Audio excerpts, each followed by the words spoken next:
Okay, now now today class for SCA student option mathematics random question part 2 part second part second.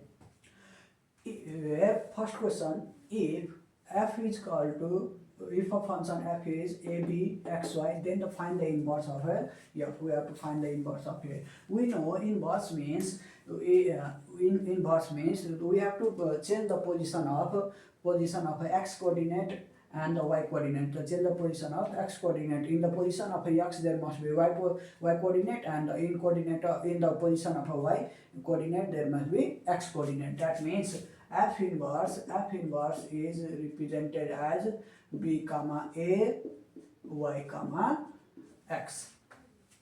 Now question number 2, if the polynomial f of x is divided by x minus a, if a polynomial fx is divided by x minus a, what will be its remainder?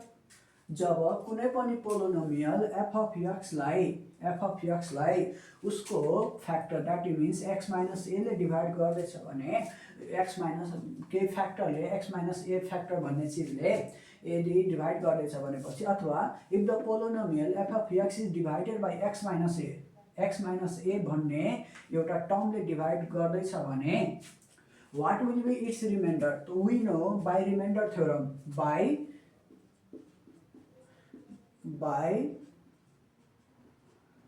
remainder theorem.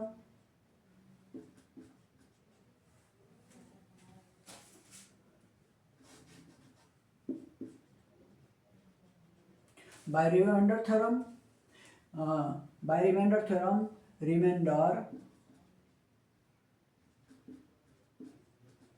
remainder r is equal to f of a हुन्छ.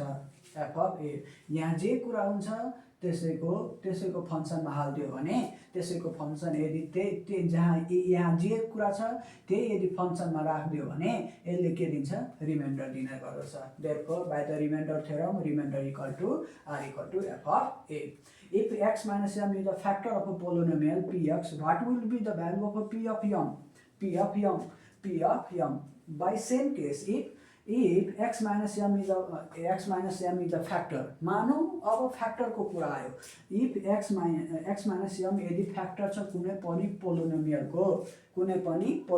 को त्यतिखेर के हुन्छ भनेपछि reminder कति आउनु पर्यो? 0 आउनु पर्यो. इक्जाम्पल जस्तै 6 को फ्याक्टर त 2 3 हरू छ कि छैन? छ नि. यदि 6 लाई 2 ले डिवाइड गर्यो भने कति आयो? 3. रिमाइन्डर 0.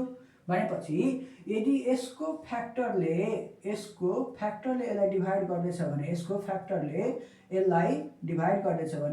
फ्याक्टरले यो 2 भन्ने चीज यसको फ्याक्टर हो, यसलाई डिवाइड गर्दैछ भने कति आउँदैछ? रिमाइन्डर 0. भनेपछि यो पोलिनोमियलको फ्याक्टर त यो रहेछ x माइनस m. भनेपछि त्यतिखेर जुन रिमाइन्डर आउँछ त्यो के हुन्छ? हाम्रो 0. अब रिमाइन्डरको थ्योरम अनुसार के हुन्छ भनेपछि जुन यहाँ टर्म छ यदि फंक्सनमा राखिदियो भने त्यसले रिमाइन्डर दिन्छ. त बाइ रिमाइन्डर थ्योरम यो चीज के हुने भयो? रिमाइन्डर. तर यो x माइनस m के रहेछ? फ्याक्टर. त फ्याक्टर हुने बित्तिकै रिमाइन्डर के हुँदो रहेछ? 0 हुँदो रहेछ. रिमाइन्डर के हुँदो रहेछ? 0 हुँदैछ. as x minus is a factor of p of x, so by factor theorem or remainder theorem, so p of f equal to 0. Okay, I think you understand.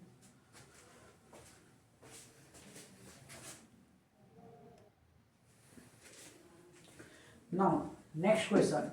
If a degree of a polynomial f of x is 4m, यदि यो फंक्शनको degree कति रहेछ 4m and degree of g of x is m यो फंक्शनको g of x को degree कति रहेछ m रहेछ भनेपछि what will be degree of fx divided by gx भनेपछि fx डिवाइडेड बाइ जब gx हुन्छ भनेपछि यतिखेर यसको डिग्री कति होला त यसको डिग्री कति होला भनेसी मानौ f of x भन्ने एउटा फंक्शन छ जसको मानौ यसको डिग्री कति रहेछ 4m अनि g of x भन्ने छ यसको डिग्री कति रहेछ m यदि f of x लाई g of x ले डिवाइड गर्यो भने x to the power 4m divided by x to the power m हुँदो रहेछ भने x to the power 4m minus m that means x to the power 3m त degree कति हुँदो रहेछ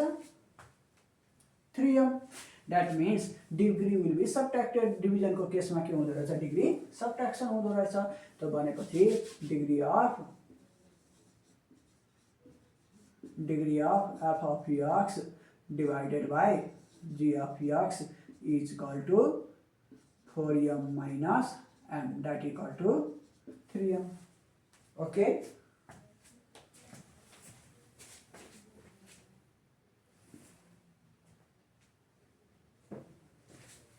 Here next question, if f of x is equal to solution we have f of x is equal to x to the power 5 minus 2x cube plus 7 and g of x is equal to x square minus 3. What would the degree of? We have to find the degree of fx divided by gx. That means here the maximum degree is equal to 5 and here maximum degree is equal to 2. We know in a division case degree must be subtracted. In a division case degree must be subtracted. Therefore degree